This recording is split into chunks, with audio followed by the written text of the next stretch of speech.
music, reggae music. I ain't grow up on like hip hop like that. I grew up on reggae music. And well, from my mom and dad's side, from my brother's side, two older brothers, they were on Crisscross, Outcast. Did you wear your pants backwards at any point? Every now and then, I had some EV suit jeans that I would put on backwards, just to kind of, stunt. Yeah, but we all did. Yeah, that's what I grew up on. And Outkast, I think I remember reading, was one of your favorite inspirations. Yeah. Yeah. Andre 3000. That's one of my biggest inspirations. He does what he does. He don't care about, what people think.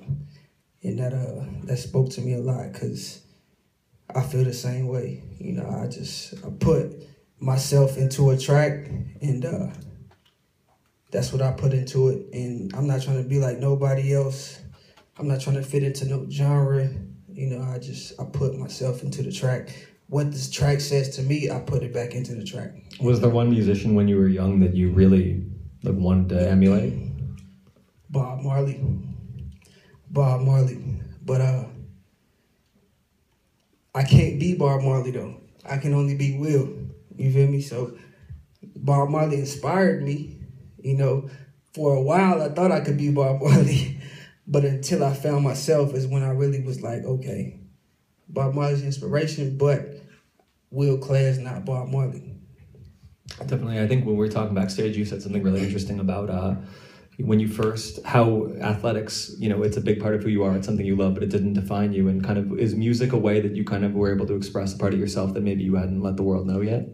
Yeah, I don't feel like I'm defined by track and field. It's something I do.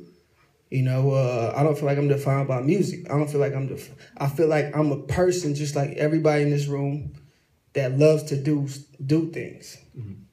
I love to do track, yes. But I love to do music. I love to design jeans. I love to design these dope jeans that I got on right now. I made these. I just love to do things. What's the name of the line? Devenir. Yeah. It means becoming in French. But I just love, I love to create things. I love to put hard work. I love to put my soul, into certain things. I just like to do what I like to do. And I don't feel like nobody can tell me what I can't and can't do. I can do whatever. I never visioned this right here.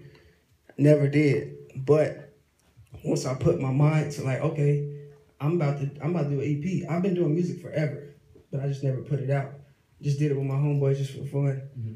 But when I figured I'm about to do a serious project, I'm like, okay, I'm about to really do it big. Then I was like, oh yeah, it's about to blow up. This is what I'm gonna have, and this is what I got, and this is the beginning right here. So yeah, that's just how I see it. And you grew up in Phoenix, right? Phoenix, Arizona. So was there much of a musical community that you got involved in when you were kind of coming up? Yeah, but it's probably nothing that nobody out here know. We had we had groups. We had a group called Azillas.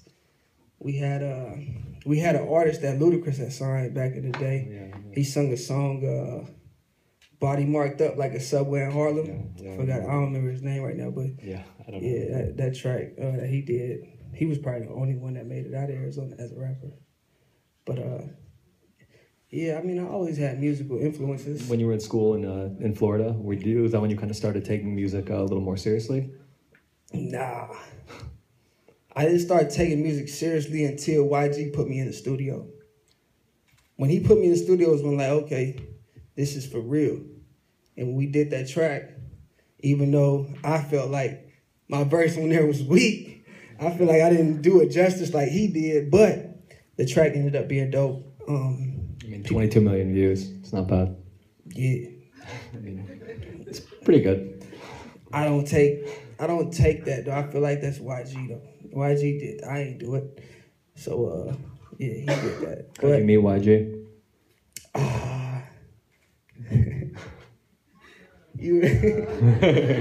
Off the record. All the cameras gotta shut off right now. Turn off the camera. Me and YG met at a strip club in LA one night.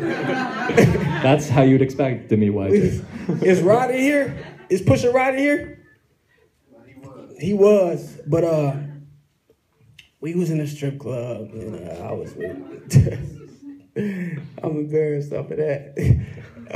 Next question. We was in a strip club, right? And I was, everybody's in there throwing money, this and that. I'm an Olympic athlete. I got a little bit of money, but I was there with my boy, and we was just, throwing money out. And I had my back. I don't remember. I think it was coming from an event that I did, and I had my Olympic medals in my backpack, and I was in the club. Are you sure about that?